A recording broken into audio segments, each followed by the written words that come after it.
on laisse la parole à Adrien Taquet, qui est donc, l'ancien secrétaire d'État donc, à la famille et à l'enfance, qui va revenir donc sur sa politique des 1000 premiers jours.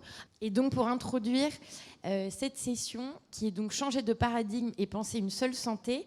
Donc c'est un vaste sujet, on n'a pas beaucoup de temps pour aborder toutes les questions qui touchent donc à l'interdisciplinarité en santé, les questions de santé humaine, santé environnementale, santé animale, et puis surtout aussi les questions de prévention. Voilà, on a différentes questions à aborder qu'on va introduire donc avec vous, et puis on aura aussi Jean Sibilia. Effectivement, quand on parle de volonté politique, je crois que vous l'avez incarné. Le travail que vous avez réussi à mettre en œuvre sur les 1000 premiers jours est quand même assez remarquable, avec des concertations et une multitude de professionnels, une multitude de complexités interministérielles notamment. Et donc, vous avez réussi là où d'autres ont échoué. Donc, quand la volonté politique est là, on peut faire quelque chose sur effectivement une période extrêmement fondamentale de la grossesse aux 2 ans, les 1000 premiers jours. Donc, on vous laisse la parole. Merci beaucoup, bonjour à tous. Écoutez, merci de souligner effectivement que, pour qui croit encore un peu à la puissance publique, effectivement, quand il y a de la volonté politique, il est possible de faire avancer les choses. Et quand on trouve le bon bouton sur lequel appuyer, ce qui n'est pas toujours facile, le cheminement n'est pas toujours évident, et bien quand la puissance publique, avec l'ensemble des acteurs, privés, associatifs, patients, se met en branle, et ben c'est assez phénoménal et rassurant. Voilà. Et donc je me propose effectivement parler un peu d'innovation, peut-être d'innovation plutôt sociale ou d'innovation des pratiques, avec un regard qui sera, je m'en excuse un peu par avance, probablement un peu plus politique et un peu moins scientifique et médical que les interventions qui ont pu avoir lieu jusqu'à présent, pour vous parler effectivement de cette politique publique autour des 1000 premiers jours de la vie, dont vous savez peut-être très probablement même à quel point c'est une période sensible pour le développement de l'enfant, pour la sécurisation de l'enfant, et qui porte en elle les prémices de la santé de l'individu, non pas seulement de l'enfant à naître, mais bien de l'adulte qu'il sera plus tard. Alors cette période, ces 1000 premiers jours, vous le savez probablement là aussi, c'est une période qui va des 4e mois de grossesse jusqu'aux 2 ans de l'enfant. Ça fait 1000 jours. Il y a un peu de marketing aussi derrière tout ça, on ne va pas se mentir. La réalité, c'est que en fait, ça va de la période quasi préconceptionnelle, dès le projet parental en réalité, jusqu'aux 3 ans de l'enfant, qui correspond à l'entrée à l'école. Et vous savez dans notre pays à quel point on a encore, j'espère un peu, et à raison, une admiration pour l'école républicaine dans ce pays, à quel point elle a pu, par le passé, c'est plus compliqué maintenant, réduire les inégalités sociales qui peuvent exister à la naissance. Et bien, les 1000 premiers jours ont permis de mettre en lumière le fait que ces inégalités, elles existaient dès avant l'entrée à l'école. Et c'est pour ça que c'est important d'investir sur cette période de la vie dès avant l'entrée à l'école. L'enfant dans ce pays n'existe réellement, je déborde un peu du cadre de la seule santé, l'enfant dans ce pays n'existe qu'au moment où il rentre à l'école, au moment où il devient élève. Il existe sur la feuille d'impôt aussi, parce que c'est à demi-part, mais il n'existe véritablement que quand il devient élève. Avant, espèce de totalement invisibilisé. Voilà. Et donc, c'est assez récent en réalité qu'on s'intéresse dans ce pays, contrairement à d'autres pays, vous vous en doutez bien, à cette période des 1000 premiers jours. Et donc, ce que je vous propose de partager ce matin, c'est à la fois vous partager un petit peu ce concept, voilà, et en quoi il est passionnant, parce qu'il est à la fois extrêmement intime, très quotidien dans la vie des parents, dans la relation qu'ils ont avec leur enfant, et à la fois extrêmement universel et puissant.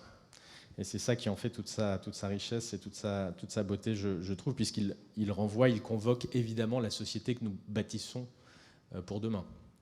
Et puis vous apporter un éclairage sur quelques éléments de politique publique, cette fois-ci, qu'on a pu mettre en œuvre suite au rapport de la Commission des 1000 premiers jours. Vous avez peut-être entendu parler, qui avait été installé par le président de la République en 2019, présidé par Boris Cyrulnik, qui a mis autour de la table justement des professionnels qui parfois ne se connaissaient pas trop, ne se parlaient pas trop, pas suffisamment, de l'hôpital, de la ville, des différentes professions qui peuvent entourer l'enfant et la famille au moment de la naissance. Et puis donc un certain nombre de mesures qui ont été prises. Et puis j'ai depuis 6 mois, 9 mois, le temps passe, mais les décisions vont bientôt être prises, je n'en doute pas. Je co-préside avec Christelle Graleguen, qui est l'ancienne présidente de la Société française de pédiatrie, qui est responsable des services d'urgence pédiatrique au CHU de Nantes, les assises de la santé de l'enfant, assises de la pédiatrie et de la santé de l'enfant, une mission que nous avait confiée à l'époque François Braun au moment de la crise des urgences pédiatriques l'hiver dernier. Et au sein des 350 recommandations que nous avons faites, ce n'est pas une formule de style, c'est une réalité, c'est totalement délirant. Il y a un certain nombre de mesures qui concernent les 1000 premiers jours, l'étape 2, et donc je vous partagerai quelques préconisations que nous avons pu faire. Alors, l'origine des 1000 premiers jours, là aussi, j'espère pas trop être redondant par rapport à ce que vous savez déjà, mais son origine, c'est un médecin épidémiologiste anglais qui s'appelle David Berker, qui, au milieu des années 80, a fait émerger ce concept qu'il avait à l'époque réussi à établir des corrélations entre les affections néonatales et postnatales et le risque pour l'enfant de développer une maladie chronique, une fois encore, non pas quand il était enfant, mais à l'âge adulte. C'est-à-dire qu'il avait réussi à établir une corrélation entre le poids à la naissance de l'enfant et la probabilité qu'il décède d'une maladie coronarienne une fois adulte. C'est comme ça qu'on a commencé à identifier l'importance de cette période de la vie et les corrélations qu'elle a avec la santé future. Ça a été consacré ensuite par l'OMS en 2005, de nouveau en 2010. Il y a l'UNICEF également, qui a beaucoup travaillé sur ce sujet-là, qui a fait en sorte de le populariser. Et il y a eu beaucoup de travaux de recherche qui ont travaillé sur ce qu'on appelait les hypothèses de Berker. Ça a donné lieu à de nombreux articles de recherche qui mettent donc en lumière l'importance de l'environnement sur le développement de l'enfant, parce que c'est bien de cela dont il s'agit. Et donc depuis, beaucoup de travaux de recherche ont permis de révéler, d'installer, de consacrer des corrélations entre cette période de la vie, ce qui s'y passe, l'environnement dans lequel se développe l'enfant, dès le ventre de sa mère, évidemment, voire même avant, une fois encore, et sa santé future en tant qu'adulte. Quelques exemples. On sait maintenant que l'alimentation de l'homme, avant même la conception de l'enfant, donc avant même de faire des galipettes sous la couette, aura une incidence sur la santé future de l'enfant. Et ça, vous n'avez que 16 à 20% des hommes, dont nous faisons partie, un certain nombre d'entre nous, qui sont au courant. On sait que le stress qui est subi par une femme enceinte, stress de la vie quotidienne, parfois stress bien plus grave et dramatique, violence conjugale, aura un impact et multipliera de x3 à x10 la probabilité que son enfant souffre de troubles psychiques à l'âge de 30 ans, quand celui-ci aura 30 ans.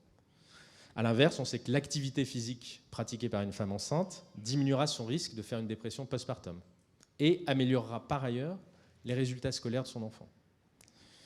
Il y a une recherche-action qui a été menée à Lunéville, en Meurthe-et-Moselle, qui a montré que le passage d'un professionnel de santé pendant 2 ans au domicile de la femme qui a accouché, de la famille qui vient d'avoir un enfant, dans les 2 ans qui suivent la naissance, diminue de 20% les visites ultérieures chez un orthophoniste et améliore les résultats scolaires des enfants.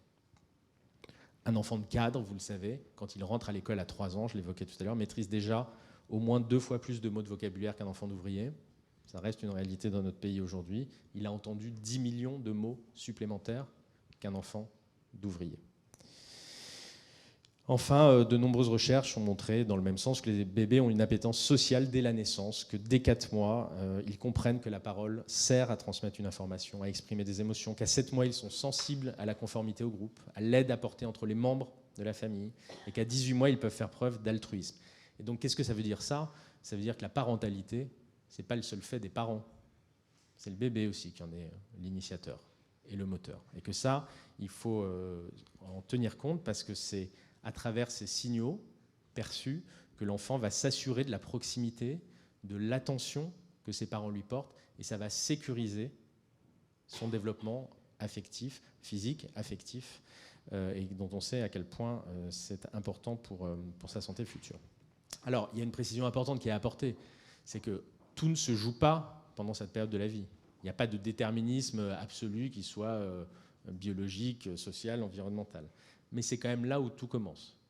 Tout ne se joue pas là. La plasticité, notamment du cerveau, on sait qu'elle est très forte chez les enfants. Donc tout ce qui s'abîme facilement se répare aussi facilement, même si c'est mieux de ne pas abîmer quand même. Mais c'est quand même là où tout commence. Mais en tout cas, pas de déterminisme absolu. Et donc important pour les pouvoirs publics, pour les praticiens aussi, de ne pas être dans des discours culpabilisateurs vis-à-vis des parents. C'est déjà très compliqué d'être parent aujourd'hui, je vais y revenir.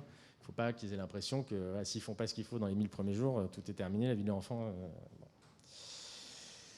Bon. Voilà, donc tout ne se joue pas, c'est là où tout commence. C'était d'ailleurs le sous-titre de ce rapport de la commission des 1000 jours qui a été remis donc en septembre 2020 par Boris Cyrulnik. Enfin, il présidait la commission. Une fois encore, il y avait une vingtaine de professionnels autour de lui. Alors, ce rapport et cette politique publique, parce qu'elle a fondé la politique publique qu'on a essayé de mettre en place, et merci d'avoir souligné le fait de l'avoir fait, mais il est clair, et vous le savez très bien, en particulier en matière de prévention, s'il n'y a pas un peu de constance dans les actions qui sont menées, c'est des coups d'épée dans l'eau. Hein. Donc c'est très bien ce qu'on a fait, mais il reste encore beaucoup à faire, je trouve. Voilà.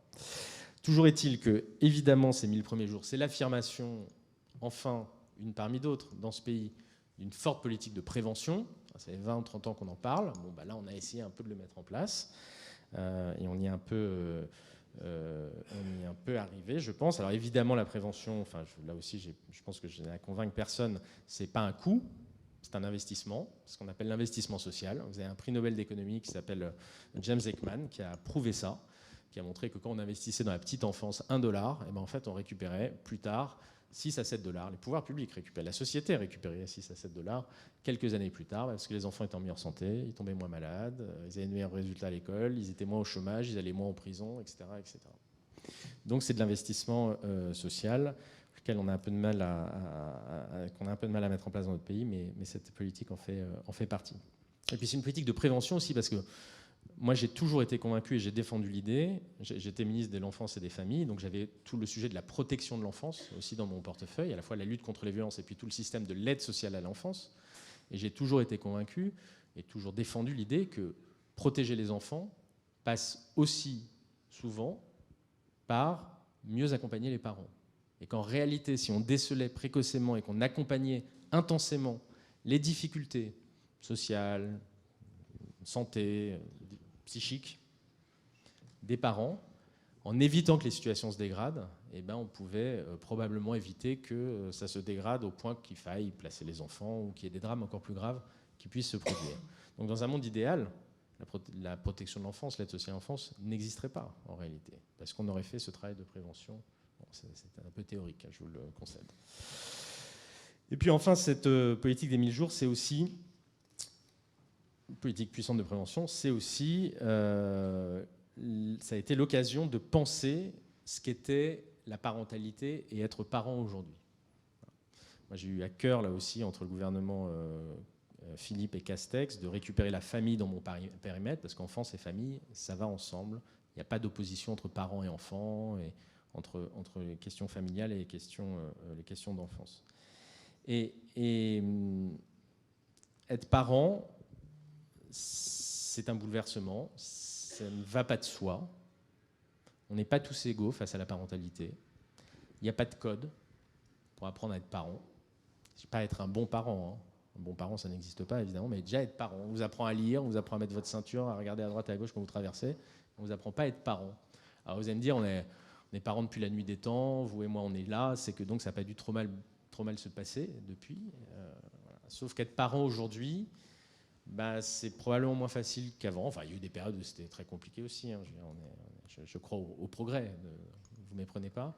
Pour autant, il y a des nouveaux défis. Il y a la question des écrans, il y a la question de la cellule familiale, la question de l'articulation entre la vie personnelle et la vie professionnelle. Bon, bref, c'est pas forcément simple d'être parent. Et la question des 1000 jours, ça interroge aussi ce que c'est d'être parent aujourd'hui. Quand vous interrogez les Français sur ce que c'est d'être parent aujourd'hui, il y en a plus de la moitié qui vous dit que c'est dur d'être parent. C'est les parents français qui nous disent ça. Et puis c'est se sentir assez seul. Moi, j'ai fait un grand tour de France à la rencontre des parents français quand la commission travaillait sur les 1000 premiers jours, d'un point de vue plus scientifique. Moi, j'ai été sur le terrain à la rencontre des parents. Et le mot qui est le plus ressorti des tables rondes, rencontres, colloques, etc., groupes de pairs, PAIR que j'ai rencontrés, auxquels j'ai participé, c'est le terme de solitude. C'était frappant à quel point cette notion de solitude émergeait de la bouche des parents français. Les parents, les femmes, en grande majorité, se sentent seuls. Seuls avant l'accouchement, un peu seuls pendant et seuls après. Et notamment du fait, et là ça va résonner je pense à vos oreilles, notamment le fait d'être assez peu accompagné et pas accompagné par les mêmes personnes avant et après l'accouchement. les ruptures qu'il peut y avoir les fameuses ruptures entre la ville et l'hôpital. Voilà. Et donc ça nourrit ce sentiment de solitude. Et cette solitude, elle est souvent le paravent d'autres problèmes qu'on prend d'ailleurs très mal en compte parce qu'on ne les voit pas. Souvent, ils sont masqués par d'autres choses. La perte de sommeil des parents, vrai sujet. Le sommeil des enfants, c'est un vrai sujet. La perte de sommeil des parents aussi. La perte d'appétit, de confiance en soi, la détresse psychologique jusqu'à des formes plus graves, et cette fameuse dépression postpartum dont on commence à entendre parler et dont moi je suis fier d'avoir été un peu le premier à porter politiquement et à en faire un sujet politique. Car c'est un sujet politique. Or, c'est un grand tabou dans notre société. Être mère, être parent, c'est forcément heureux. Voilà. Or, c'est un peu plus compliqué que ça. Et donc, il y a un vrai sujet de santé publique face auquel on a essayé de lutter. Alors, en gros, j'ai combien de temps encore ? 5 minutes. Ah, il y aura sûrement des questions. D'accord. Bon, alors je vais essayer de vous dire que, en gros, cette première étape de cette politique publique autour des 1000 premiers jours de l'enfant, elle s'est articulée autour de 4 grands piliers. Le premier, c'est la mise à disposition d'informations fiables et cohérentes pour les parents. Les parents, quand vous les interrogez là aussi, sont 2 tiers à nous dire que lorsqu'ils ont une question sur leur parentalité, sur le rapport qu'ils ont à leur enfant, c'est sur les réseaux sociaux qu'ils vont chercher la réponse. Donc il était temps que les pouvoirs publics mettent un peu le nez là-dedans. Et par ailleurs, vous l'avez vu, sur tout ce qui est accompagnement à la parentalité au sens large, on le voit bien, ça commence à devenir un vrai business. Et où là, je pense aussi que l'État, les pouvoirs publics, il y a un besoin de régulation de la part pour pas que les parents aillent n'importe où. Mais en tout cas, il y a un besoin d'information fiable. On trouve tout et n'importe quoi, rien que sur la question du coucher de l'enfant. Moi-même, qui suis, j'allais dire jeune parent, je le suis un peu moins chaque jour qui passe, mais qui ai 2 enfants de 8 et 11 ans, j'ai le sentiment qu'on m'a dit sur le coucher de l'enfant des choses différentes entre le premier et le deuxième. Et il y a encore une grande confusion. On est d'accord, vous êtes d'accord. Et les pouvoirs publics, et je me fais engueuler régulièrement par des praticiens qui m'envoient des mails pensant que je suis toujours en responsabilité, parce que même dans les communications des pouvoirs publics, parfois, il y a des mauvaises représentations du coucher du bébé, qui n'est pas couché de la bonne façon. Donc il faut qu'on fasse aussi le ménage chez nous. Toujours est-il qu'il y a un besoin d'informations fiables pour les parents. Alors, pour ça, on a mis en place un certain nombre d'outils. Alors, il y a eu un vrai travail scientifique. De toute façon, tout ça est science-based. Enfin, c'était de toute façon c'était la base de la commission des 1000 premiers jours. C'est la base de tous les travaux qui ont été menés par la suite, notamment avec Santé publique France sur cet aspect-là.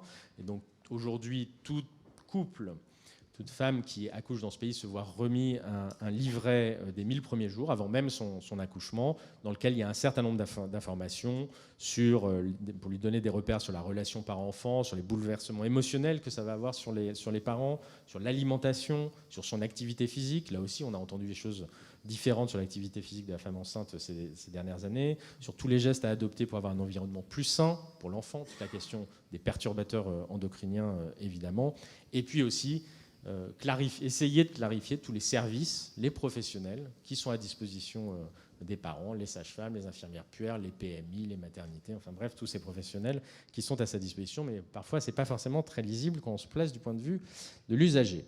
Il y a un site internet aussi qui s'appelle 1000premiersjours.fr qui a été mis en place, où là aussi beaucoup d'informations très, très pratiques sur comment on doit organiser sa maison, notamment par rapport aux perturbateurs endocriniens. Gros sujet, évidemment.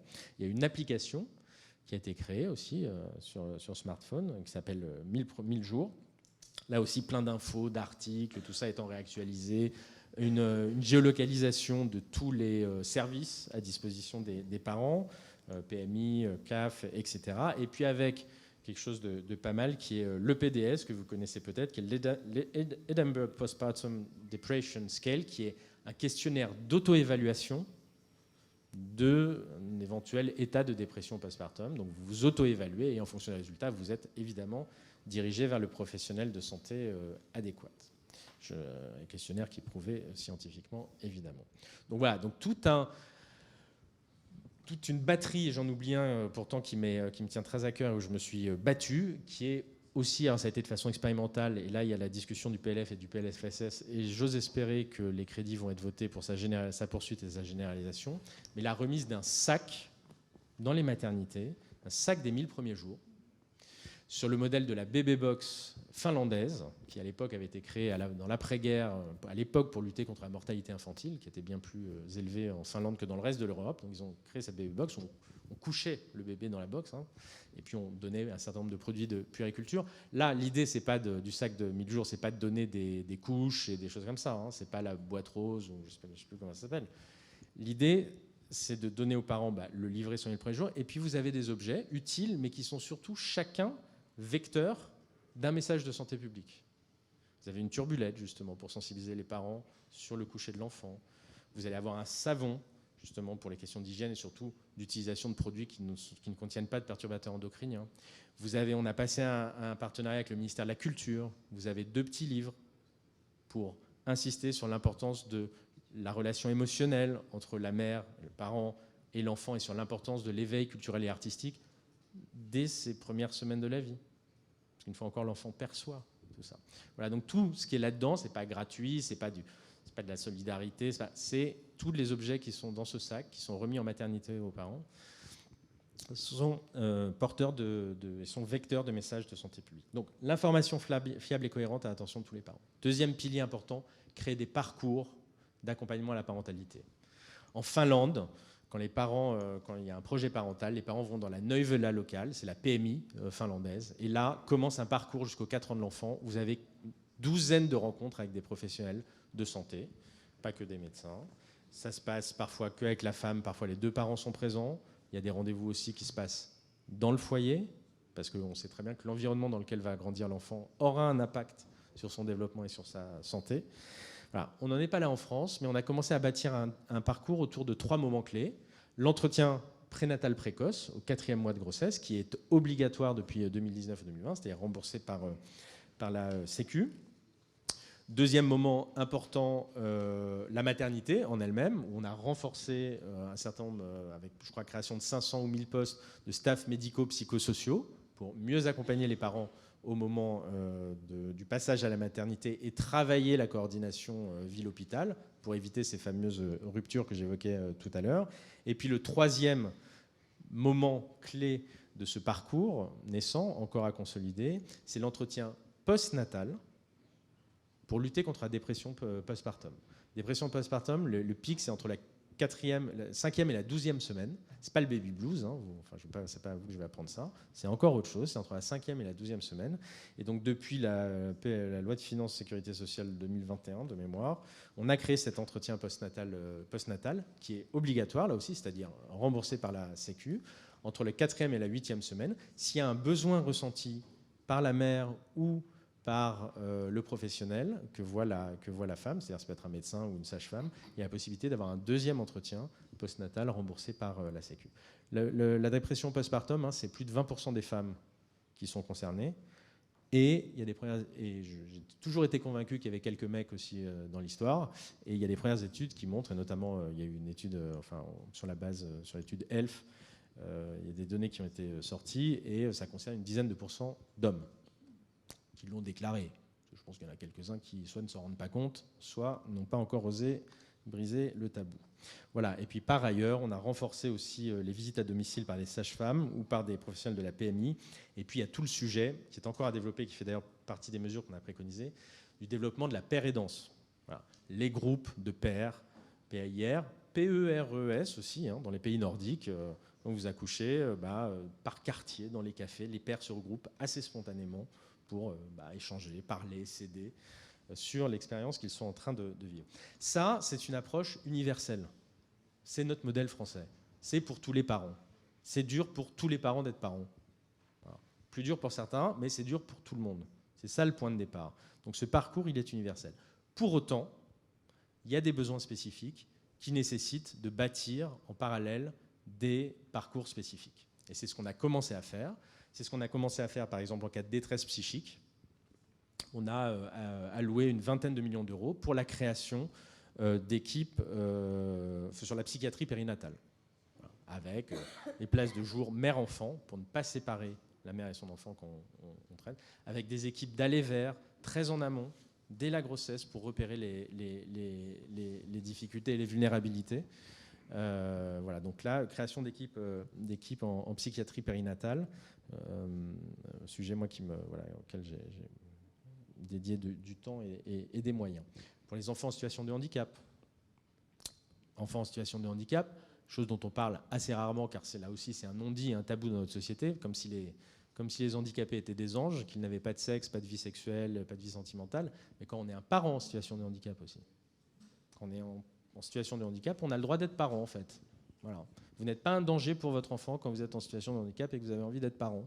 Voilà, que vous avez un handicap sensoriel, cognitif, moteur, vous pouvez être parent, mais il faut vous accompagner un peu plus de différentes manières, et on a notamment généralisé les SAPPH, les services d'accompagnement à la parentalité des personnes handicapées, pour accompagner les parents en situation de handicap qui veulent devenir parents. Et ça se passe très très bien, c'est assez formidable. La prématurité aussi, une situation de vulnérabilité possible, et donc là on a développé un certain nombre de choses, et notamment l'expérimentation de sortie prématurée, j'allais dire, enfin en tout cas de sortie pas prématurée, mais plus rapide de l'hôpital, avec de la HAD pour la prématurité, voilà, pour justement renforcer le lien mère-enfant, dont on sait à quel point il est important pour le développement de l'enfant, et en particulier quand il y a des situations de prématurité. Deux derniers piliers, et j'en conclus. Donc, information, parcours, accompagnement des parents, et puis question de la présence des parents auprès de l'enfant. Là aussi, les neurosciences nous apprennent que la présence d'au moins un des deux parents au cours de la première année de la vie de l'enfant a un impact décisif, enfin pas décisif, pardon, impact important, excusez-moi pour l'écart de langage, sur le développement de l'enfant. Donc c'est toute la question des congés et toute la question de la vie entre l'articulation entre la vie pro et vie perso. Donc nous avons, et ce n'est qu'une première étape, alors moi je suis plus aux manettes maintenant, mais j'ai toujours dit en tout cas que ça n'était à mon sens qu'une première étape, mais nous avons commencé par doubler le congé paternité et de son conjoint, qui est passé de 14 à 28 jours, qui est la réforme la plus connue des Français du premier mandat, qui est la réforme la plus appréciée des Français du premier mandat, avec une part obligatoire de 7 jours, voilà, qui n'est pas un truc très français, qu'on a introduit parce que moi, mon homologue suédoise m'avait dit que c'était ça qui avait été game changer. À partir du moment où vous avez une partie obligatoire, tout d'un coup, ça ça lève tous les phénomènes d'autocensure, de pression sociale au sein des entreprises, etc. Moi, j'avais fait une table ronde à Béclair avec des parents, des jeunes parents, et j'avais un père qui m'avait dit, je cite souvent cette anecdote, il venait d'avoir un petit bébé qui était prématuré d'ailleurs, il a dit, moi j'ai dit à mon patron que voilà, j'allais avoir un enfant, il m'a tout de suite dit, c'est pas toi qui es enceinte. Cette personne-là je ne veux pas tomber dans la caricature, mais il était manœuvre, enfin voilà, il était en CDD. Et, voilà, et c'est ça, le congé pat, il y avait près de 80% des Français, des pères qui prenaient le congé pat, mais quand vous regardiez dans le détail, enfin c'était 70 jours. Vous regardez dans le détail, c'était 80 en CDI, et par contre les gens qui étaient en CDD, c'était 30% qui prenaient le congé pat. Voilà. Donc cette part obligatoire, elle sert à ça aussi, elle sert à marquer une volonté politique, à poser des normes sociales, et à faire en sorte que ça avance. Ce n'est qu'une première étape, parce que la vraie question, c'est la présence tout au long de la première année de la vie de l'enfant. Donc le congé pat, c'est très bien, mais en fait, moi, je pense qu'il faut refonder entièrement les congés liés à la naissance et à la situation familiale. Aujourd'hui, il y a 7 congés dans notre pays qui sont liés à la naissance et à votre situation matrimoniale. Je suis un ancien ministre des Familles, je suis incapable de vous dire les 7, parce qu'en France, donc, on a créé des nouveaux congés en oubliant d'effacer ceux d'avant. Donc voilà, on a additionné les trucs. Et je pense qu'il faut refondre totalement avec moi la vision que j'ai juste empruntée à nos voisins du Nord auxquels j'ai été rendre visite, c'est d'avoir un seul congé partagé par les deux membres de la famille, avec une partie obligatoire pour chacun des deux conjoints, dans lequel donc il y en a beaucoup qui appellent à l'allongement du congé maternité. Vous pourriez moduler, alors pas à la baisse évidemment, mais vous pourriez, si on a envie de prendre davantage de congé mat, on prend davantage. Une part obligatoire pour chacun, une part intermédiaire qu'on se partage. Voilà. En Suède, c'est ça, c'est 14 mois de congés familiaux, 6 mois obligatoires pour l'homme, pour la femme. La part au milieu, ils se la partagent comme ils veulent. S'ils ne la prennent pas, elle tombe. Mais au moins, vous avez la présence d'un des deux parents, pas ensemble, parce que c'est important aussi d'avoir une relation seul avec son enfant, mais au moins un des deux parents est là auprès de l'enfant. Et donc ça a une incidence, on le voit bien, avec le 4e pilier de cette politique publique des 1000 premiers jours, qui est la question des modes d'accueil. Parce qu'en Suède, vous n'avez pas de crèche ou de nounou pendant la première année de l'enfant, puisque ce sont les parents qui sont auprès de l'enfant. Et donc ça, c'est tout le sujet dont vous avez probablement entendu parler ces derniers temps, du moins je l'espère, et puis de façon un peu plus critique cette nuit, parce que le Parlement a décidé de rejeter, de supprimer l'article 10 de la loi plein emploi, qui portait création, il ne suffit pas de ça, mais enfin, c'était un point important, création du fameux service public de la petite enfance, dont on parle depuis 20 ans, mais dont nous, on a commencé à poser les jalons, que le président de la République a réaffirmé, et avec une vraie volonté, avec une compétence qui a été désignée aux communes, enfin, claire, 6 milliards d'euros qui ont été dégagés sur les prochaines années dans le cadre de la COG, pour justement bâtir ce service public de l'enfance, et donc permettre à chaque parent de bénéficier à un tarif équivalent, enfin avec un reste à charge équivalent, quel que soit le mode d'accueil, individuel ou collectif, d'une solution pour son enfant, avec, c'est important, les mêmes critères de qualité. Depuis 2016, on ne parle plus de mode de garde, on parle de mode d'accueil. Et dans l'ordonnance sur les services aux familles de 2021, j'ai mis dans la loi, donc ça s'impose à tous les modes d'accueil, quels qu'ils soient, la charte nationale de la qualité d'accueil du jeune enfant, pour justement qu'il y ait cette même exigence de qualité et de développement de l'enfant. Donc ça, c'est un peu le 4e pilier. On a commencé à initier les choses. C'est des choses très longues, c'est des changements sociétaux, c'est des choses qui coûtent un peu d'argent. Et donc, c'est les horizons qui sont tracés. Voilà pour ce que nous avons fait. Et juste, mais vraiment en 2 minutes, et j'ai fini, vous dire qu'il y a des propositions formulées dans le cadre des assises pour renforcer le parcours d'accompagnement que j'évoquais, pour accueillir davantage les conjoints dans ce parcours 1000 jours et dans cette période de la vie. Aujourd'hui, les conjoints sont souvent un peu mis de côté, pour enrichir tout ce que nous avons fait, santé mentale, prolonger le sac des 1000 premiers jours, psychiatrie périnatale, améliorer la santé des femmes enceintes, notamment sur le tabac, c'est un sujet que vous devez bien connaître, et il y a encore du jeu à faire. Promotion un peu plus assumée, que je l'ai assumée moi-même, j'y reviendrai si vous me posez des questions là-dessus, sur la question de l'allaitement maternel. Sujet délicat, sujet qu'il faut prendre avec des pincettes quand on s'adresse aux femmes, mais sujet néanmoins important, et on veut pousser fort l'allaitement maternel. Et puis enfin, améliorer évidemment l'attractivité des métiers de tous les professionnels qui interviennent autour des 1000 premiers jours. Bon, ça, voilà, je ne développe pas. Voilà, ça fait écho là, je pense aussi, parce que ça concerne à peu près tous les secteurs. Et puis mailler le territoire, je terminerai là-dessus, de maisons des 1000 premiers jours.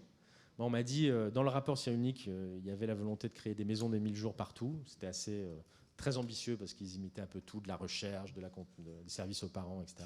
Puis plein de gens me disaient, ouais, il faut créer des maisons des 1000 jours, il faut créer des maisons des 1000 jours. Il y a des initiatives privées qui se font, tout ça est très bien. Et moi, j'ai toujours dit, en fait, les maisons des 1000 jours, elles existent déjà. Voilà. Ça s'appelle les PMI. Voilà. Et moi, c'est une institution que je défends énormément. J'y ai remis en tant qu'État beaucoup d'argent, alors que normalement, c'est les départements qui les financent. Et je continue à les défendre. Et je pense que si on veut ancrer, cranter définitivement une politique publique forte, assumée autour des 1000 premiers jours de l'enfant, eh bien, les PMI, parmi d'autres, mais les PMI peuvent en être un des acteurs centraux. Voilà. Merci infiniment. Vous avez donc réussi, puisque l'intitulé de la table ronde, c'est « Changer de paradigme, une santé globale ». Donc cette politique publique, elle appréhende la santé dans sa globalité, dans tous les facteurs. Qu'est-ce qui a fait que ça a fonctionné, et qu'est-ce qui serait majeur pour que cette dynamique soit essaimée sur les autres périodes de vie et sur l'ensemble du système? Alors, non, mais c'est une bonne question. Et alors, plusieurs choses. D'une part, je me permets de commencer par là, de la volonté politique. Voilà. Et quand je dis ça, je le dis assez modestement, mais c'est ce qui... Voilà, là, depuis 1 an, je ne suis plus au gouvernement. Je passe une partie de mon temps à faire ce que je suis en train de faire là, auprès de professionnels de santé, et je le fais en particulier sur les 1000 premiers jours, parce que c'est un sujet qui me tient à cœur, voilà, et que je continue à évangéliser comme ça pour le bien de la cause. Et c'est ce que me disent les professionnels de santé, enfin les professionnels. Voilà. Pour autant, à l'inverse, moi j'ai toujours considéré que le politique avait du retard sur ce sujet-là par rapport aux professionnels de santé. Et que si ça a aussi bien marché, c'est qu'en fait on a bâti sur un terreau favorable. En fait, sur le terrain, on n'attendait que ça, que le politique enfin se saisisse de cette question des 1000 premiers jours. Et ne nous avait pas attendu pour mettre en place des dispositifs, pour connaître le concept, pour mettre en place les préceptes, pour créer des coopérations d'acteurs locaux, etc. Et donc moi j'ai assumé ce que j'ai appelé une stratégie, je l'ai emprunté à un illustre personnage, pas forcément pour les bonnes raisons, qui est plus à l'est de la planète, mais la stratégie des 1000 fleurs. C'est-à-dire, on a lancé plein d'appels à projets locaux. Voilà, on a laissé ça à la main des ARS, mais de façon plutôt, j'espère, je crois, un peu plus souple, peut-être que dans d'autres circonstances. Et puis les acteurs ont répondu, se sont organisés, parfois des hôpitaux, des sages-femmes en libéral qui se mettaient avec une CAF, et puis avec des hôpitaux. Bref, on a laissé grouiller le truc. Et c'était très bien parce que ça grouillait déjà avant. Donc volonté, mais on a eu un terreau favorable, et une fois encore, ça c'est le premier truc. Le deuxième truc, c'est qu'on a cassé les silos. Alors ça va, je pense que ça résonne un peu par rapport au truc. À la fois au niveau scientifique et intellectuel, c'est-à-dire qu'autour de la table, une fois encore, la commission des 1000 premiers jours, on a fait en sorte qu'il y ait, alors pas tous, on s'est fait disputer parce que tout le monde n'était pas représenté autour de la table, enfin si on veut que tout le monde soit représenté autour de la table est plus longue que celle de Poutine avec le président Macron, mais on a fait en sorte quand même qu'il y ait tous les professionnels soient là, de la ville, de l'hôpital, de PMI, des sages-femmes. Voilà, donc on a désiloté au niveau de là. Et puis ils ont auditionné tout le monde. Voilà, donc on a désiloté à ce niveau-là. Et de façon beaucoup plus terre à terre, mais en fait c'est assez décisif. C'est hyper bateau ce que je vais vous dire, et c'est pas hyper intéressant, mais en fait c'est hyper crucial. On s'est mis en mode projet. Enfin moi je viens du privé avant, donc moi j'ai monté des boîtes. C'était un truc assez. Et en fait on a créé une équipe projet. C'est tout bête, hein, mais autour de la table, en fait, il y avait toutes les directions. Il y avait la DGOS, il y avait la DGS, il y avait la DGCS, il y avait la CNAM, il y avait la CAF, il y avait l'équipe projet 1000 jours, il y avait le délégué à la santé mentale. Enfin bref, tous les gens qui avaient un peu un intérêt à agir. Et on a fait des fiches. Et on se réunissait tous les mois. Ils se réunissaient tous les mois, en mode projet. Il y avait 12 fiches projet. Moi, j'intervenais tous les 2 mois pour remettre un petit coup de pression dans le tube. Et en fait, ça a formidablement fonctionné. Voilà, c'est tout bête, mais régulièrement, je donne ça comme exemple. Comment vous bâtissez une politique publique et comment vous faites en sorte qu'elle soit opérante, efficace, tout bêtement. De toute façon, tout bêtement, souvent, il faut juste du bon sens et se mettre autour de la table. Hein. On fait pas mal avancer des choses comme ça. Hein. Alors, vous avez dit quelque chose de très important tout à l'heure. Vous avez parlé de l'invisibilité, du fait de sortir de l'invisibilité. Et en fait, quand on y pense, et vous avez employé plusieurs fois aussi le mot tabou. Et ça me paraît vraiment quelque chose de clé, parce qu'on voit bien, par exemple, sur la santé des femmes, pendant longtemps, les problématiques liées à la santé des femmes étaient dans l'invisibilité la plus totale. Et elles commencent, depuis quelques années, timidement, à sortir de l'invisibilité. Finalement, pour les enfants, c'est la même chose. On voit bien, par exemple, que l'absence de reconnaissance des professionnels de la petite enfance, que, par exemple, l'absence de médicaments pédiatriques, que les tabous qui subsistent, alors que, Dieu soit loué, sur les femmes, les choses évoluent. Sur les violences, on voit bien que sur les violences faites aux enfants, il y a encore culturellement des tabous absolument incroyables, alors qu'effectivement, entre les violences éducatives ordinaires et ce qu'on appelle en fait, il n'y a qu'un continuum et il n'y a pas de différence de nature. Comment ce que vous avez fait a vraiment été fondateur. Il y a un petit essai là, très revigorant de Jean Birnbaum qui vient de sortir, qui avait fait le courage de la nuance, qui s'appelle Seuls les enfants changent le monde, où il appelle finalement à mettre aussi, dans une approche One Health dont on va parler, les enfants finalement au cœur aussi des politiques publiques. Est-ce que vous pensez pas que justement cette politique des 1000 jours, qui a été inédite parce qu'elle a mis pour la première fois peut-être l'enfant au cœur d'une politique publique, est-ce que ça ne peut pas être véritablement le terreau fertile pour que, après, effectivement, cette dimension-là de la prise en compte du sujet enfant irrigue finalement beaucoup plus de politiques publiques qu'elles ne le font, que ce n'est le cas aujourd'hui? Je l'espère. Voilà, je l'espère. Je pense que, en tout cas, ça peut changer le regard qu'ont les parents et l'expérience qu'ont les parents sur la parentalité, sur la place de l'enfant au sein de la famille, au sein de la société. Mais c'est clair, on ne va pas faire de grands débats de philosophie politique, mais c'est clair que c'est troublant de voir la place de l'enfant dans notre société. Voilà. Mais on sait où ça remonte. Voilà. Dans le code civil, la femme à côté, l'enfant à côté de la femme d'ailleurs avait la place à côté des biens meubles. Voilà. Les métiers de la petite enfance sont essentiellement féminins et ne sont pas valorisés. Quand vous êtes juge des enfants, vous n'êtes pas en haut de la hiérarchie judiciaire implicite perçue. La place de l'enfance dans notre société, paradoxalement, est très très faible. C'est pas encore un véritable sujet de droit en tant que tel. Donc oui, probablement en agissant à la racine, ça y contribue. Et puis, j'ai quand même envie de dire qu'il faut aussi avoir une action un peu plus énergique et voire brutale, excusez-moi du terme, pour changer ça. Il ne faut pas attendre 1 ou 2 générations le temps que tout ça ait fait son œuvre. Voilà, et la question que vous évoquiez des violences faites aux enfants, moi ça a été un axe de ma politique fort, parce que c'est un tabou absolu, et on en a brisé quelques-uns avec l'inceste, mais il en reste encore beaucoup à briser. Je ne veux pas plomber l'ambiance, mais l'inceste féminin, tiens, par exemple, c'est un tabou dont on n'a pas parlé encore. Les violences sexuelles et l'inceste sur les enfants handicapés, je parlais de handicap tout à l'heure, en est un autre. Voilà.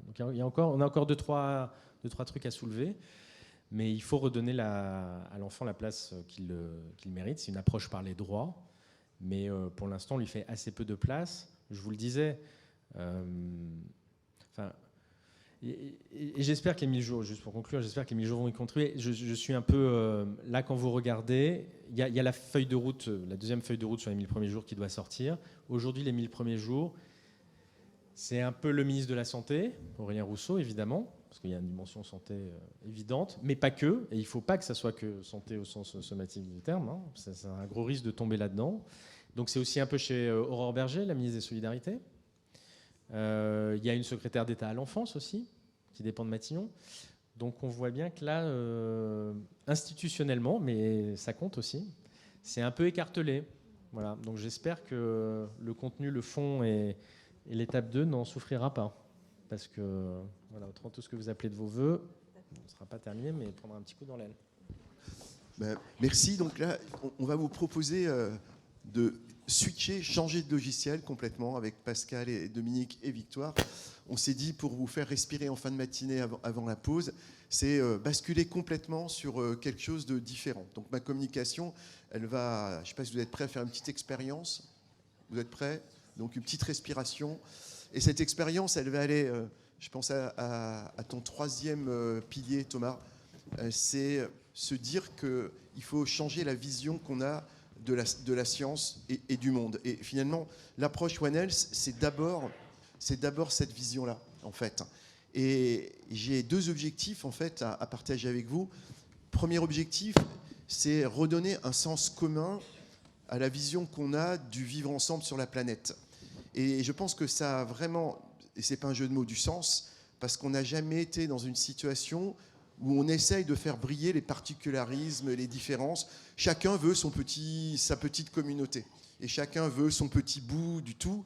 Et puis finalement, le petit bout du territoire que l'on veut, ben, il est souvent en opposition aux autres. Et on fragmente, on clive, on fragmente. Je ne rentrerai pas dans le détail de cette fragmentation, mais je prends un exemple, moi, qui me touche, mais on va jusqu'à fragmenter le genre. Aujourd'hui, ce n'est pas XX, XY, mais on est en train de fragmenter le genre et d'imaginer, d'inventer un genre sociologique et au détriment d'un genre biologique. Donc il y a un vrai problème de fond, parce que ce sens de notre société, ce sens commun, on est en train de le perdre dans une certaine manière. Et cela, probablement, parce qu'il n'y a plus d'éléments mythologiques partagés, en fait.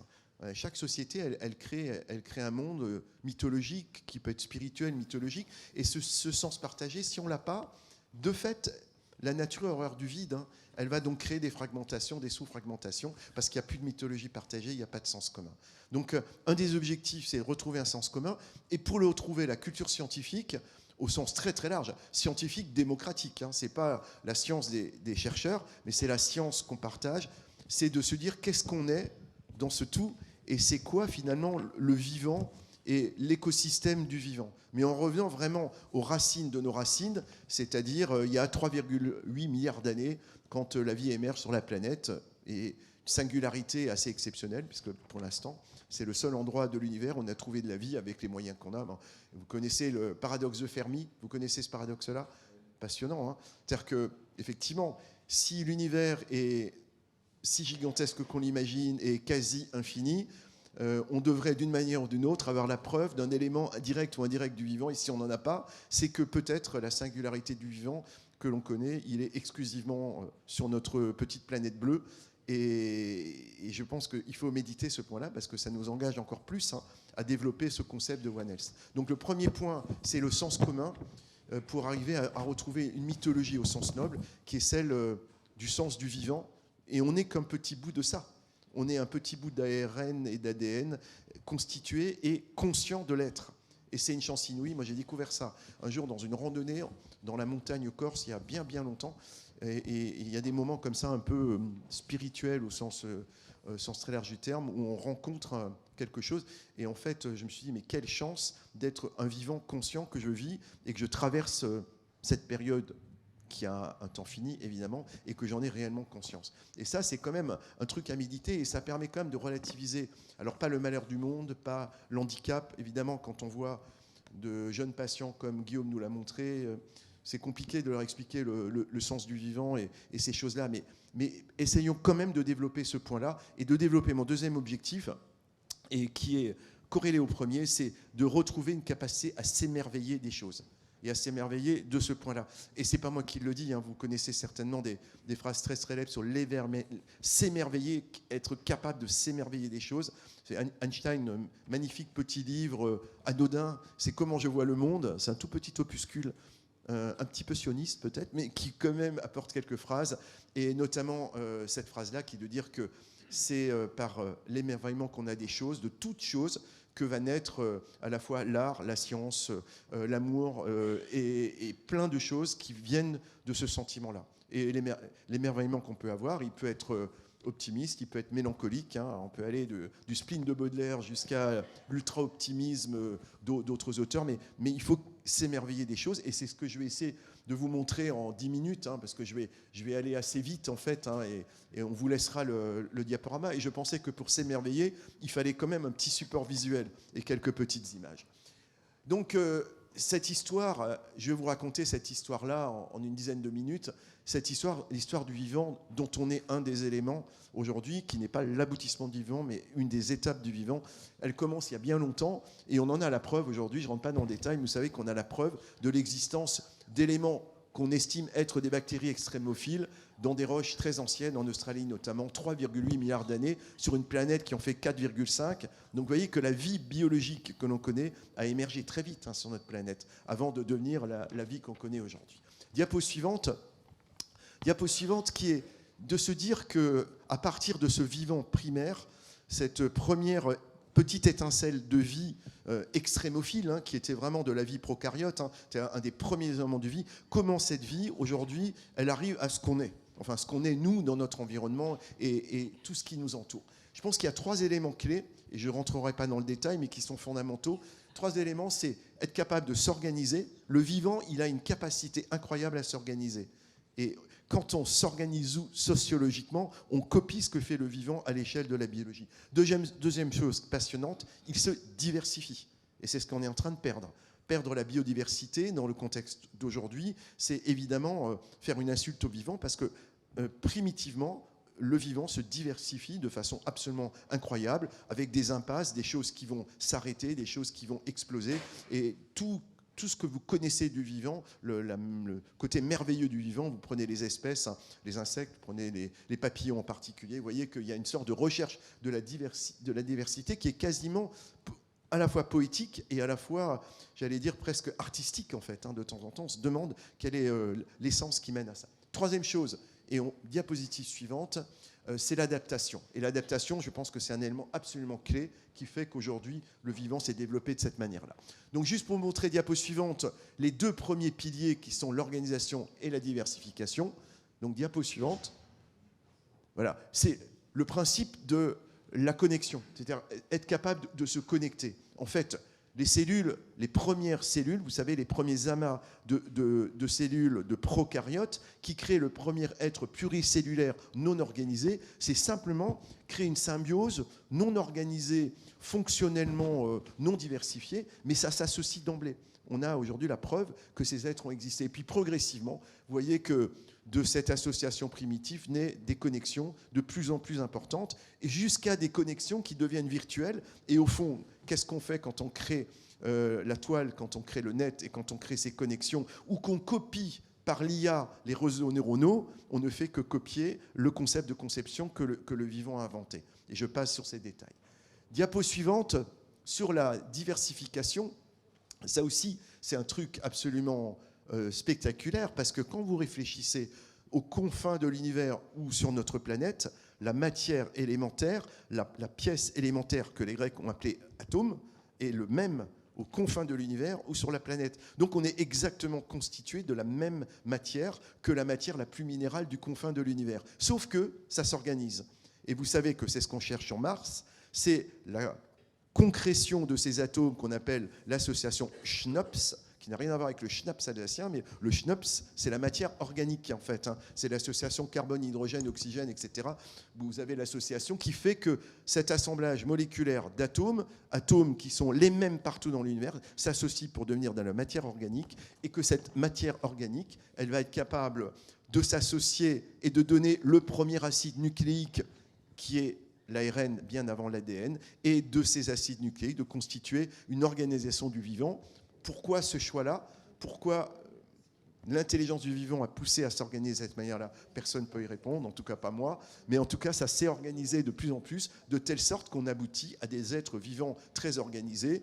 Et finalement, la proximité qu'il y a entre un végétal, un arbre et un homme est extrêmement grande. Et puis au-delà, dans l'échelle du vivant des mammifères, la proximité génomique entre un primate et un homme, vous savez qu'elle est immense. Et même entre un rat et un homme, vous savez qu'elle n'est pas si lointaine que ça. Et Dieu sait que ce mammifère est quand même assez différent de nous. Donc diversification, avec un petit défaut, un petit talon d'Achille comme toujours. Le vivant est merveilleux, mais il est fragile.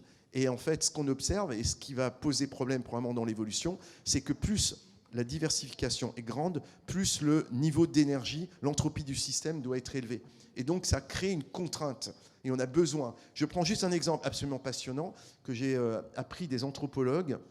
C'est le fonctionnement du cerveau humain. Vous savez que le cerveau humain consomme 40 à 50% de la consommation énergétique de notre corps. C'est-à-dire qu'on est aux limites du développement des capacités neurocognitives, tout simplement pour des raisons énergétiques. Et que, heureusement qu'on a créé l'agriculture et qu'on a créé quelques produits de substitution, même si l'agriculture nous pose d'énormes problèmes. C'est une des plaies de l'humanité, d'avoir créé l'agriculture, vous le savez, parce que ça a cassé la biodiversité. Mais on en a besoin. Si on devait aujourd'hui manger pour nourrir notre cerveau comme un bonobo ou comme un orang-outan, c'est-à-dire manger de la fibre en permanence, il faudrait manger 17 heures par jour. Donc vous voyez que c'est les anthropologues qui m'ont appris ça, pour nourrir le cerveau d'Homo sapiens.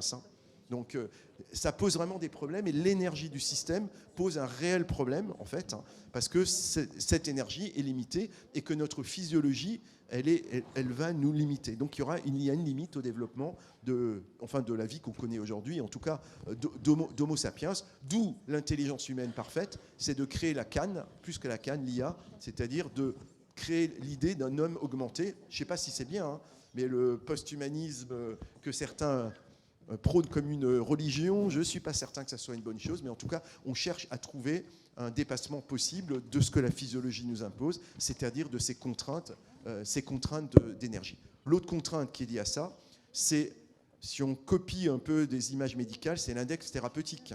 C'est-à-dire tout ça, vous savez qu'au-delà de 50 degrés, vous êtes dans une situation sur la planète, ce qui est finalement pas une énorme différence, vous êtes dans une zone létale pour la biosynthèse.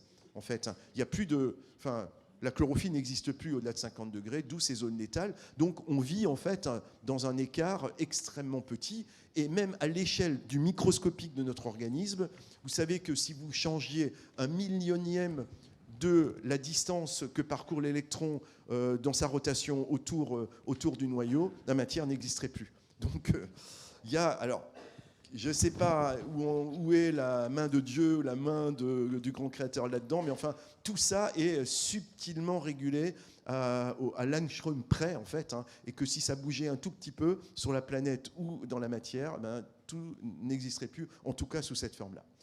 Dernier point sur les piliers du vivant, diapo suivante, et c'est probablement le truc le plus intéressant à discuter, c'est la capacité qu'on a à s'adapter, sans quoi on n'existerait pas. Et je voulais insister sur un point qui est à la fois biologique et sociologique, c'est que cette capacité à s'adapter, on a toujours l'impression qu'elle est darwinienne. C'est-à-dire qu'on a construit, parce que la société l'a construit comme ça, et c'est finalement la société occidentale européenne qui a construit une vision sociétale darwinienne, libérale, où c'est le struggle for life. Finalement, c'est celui qui produit, c'est le meilleur qui gagne, en pensant que la nature est construite comme ça, parce que Darwin nous l'a fait croire. C'est absolument pas ce qu'il a dit, hein, mais on nous a fait croire, dans une vision néo-darwinienne, que c'était le modèle de lutte les uns contre les autres, et c'est le meilleur qui gagne. En fait, c'est pas du tout comme ça que ça marche, très rarement. Ce qui marche généralement, diapo suivante, c'est le modèle symbiotique. Et là, vous avez des exemples absolument incroyables. Je ne sais pas jusqu'où j'irai. Diapo suivante. Donc, une petite construction personnelle, je trouve spectaculaire. C'est quand on réfléchit, et je garde mon fil rouge, hein, de la matière élémentaire, c'est-à-dire du début, même avant l'atome. Vous savez que l'atome est constitué d'un certain nombre de choses, et que l'atome n'existe que parce qu'il y a une masse. Ben, s'il n'y avait pas la symbiose entre le boson et le quark, il n'y aurait pas de masse, il n'y aurait pas de matière. Donc déjà, à l'échelle ultra-élémentaire, sous-atomique, vous avez déjà besoin d'une symbiose sans laquelle il n'y aurait pas de masse. Et vous voyez qu'on peut décliner ces symbioses jusqu'à ce que nous sommes, c'est-à-dire jusqu'à la connexion symbiotique de ce qu'est un être vivant sophistiqué, comme nous, comme un homo sapiens. Et je vais vous montrer un élément, diapo suivante. Diapo suivante, voilà. Je vais vous montrer l'application au vivant de ce concept de symbiose, qui aujourd'hui est théorisé. Hein. Et ce concept, ce principe de l'endosymbiose, il naît déjà d'une des choses probablement les plus miraculeuses pour le vivant. C'est qu'un jour, je ne sais pas si vous connaissez cette symbiose extraordinaire, c'est qu'un jour, il y a une association miraculeuse entre un être prokaryotique, une bactérie, en tout cas pour nous, être Homo sapiens, entre une bactérie, donc un prokaryote, et un eucaryote. Et les deux ont fusionné, ils ont créé une symbiose qui se traduit aujourd'hui par le fait que nos cellules vivent d'une énergie produite par les mitochondries, qui produisent, vous savez, le fameux ATP, l'adénosine triphosphate, qui est le substrat aux fameuses, je ne sais pas si Guillaume est encore là, il a parlé des PI3 kinases, en fait. Hein. Ces fameuses kinases ne fonctionnent que parce qu'elles ont du carburant phosphoré. Et la kinase phosphore à partir de l'ATP. Aucun mécanisme cellulaire ne peut fonctionner en dehors de ça. Et l'ATP est produit par des mitochondries. Et qu'est-ce que c'est la mitochondrie? C'est tout simplement un vieux prokaryote qui est un jour rentré dans nos cellules et qui s'est associé, marié avec nos cellules eucaryotes pour créer cette fameuse symbiose sans laquelle, évidemment, nous ne serions pas là. Donc c'est assez miraculeux. Et on peut regarder, il y a toute une science aujourd'hui de la mitochondrie, c'est absolument passionnant, qui est elle-même impliquée dans des maladies génomiques et dans des maladies inflammatoires. Dans mon domaine des maladies auto-immunes, aujourd'hui, on a des maladies auto-immunes par mitochondriopathie. Je n'ai pas le temps de vous raconter toute cette histoire-là, mais c'est une symbiose absolument incroyable, miraculeuse. Alors pourquoi? Où est la main du hasard ou autre chose? Je ne sais pas, mais en tout cas, c'est une des symbioses les plus incroyables. Et je vais finir, parce que je ne ferai pas tout aujourd'hui, on en garde pour l'an prochain.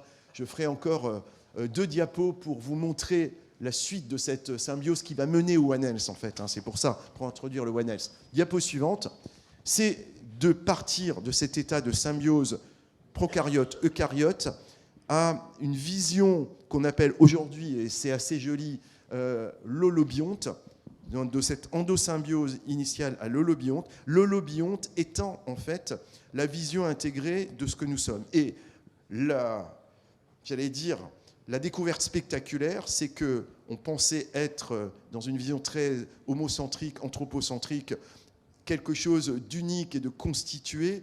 En fait, vous savez qu'aujourd'hui, l'holobionte, c'est un homme qui lui-même est colonisé par des milliards de bactéries, et que si on met un homme dans un tube à essai, il est 50% microbien, 50% humain.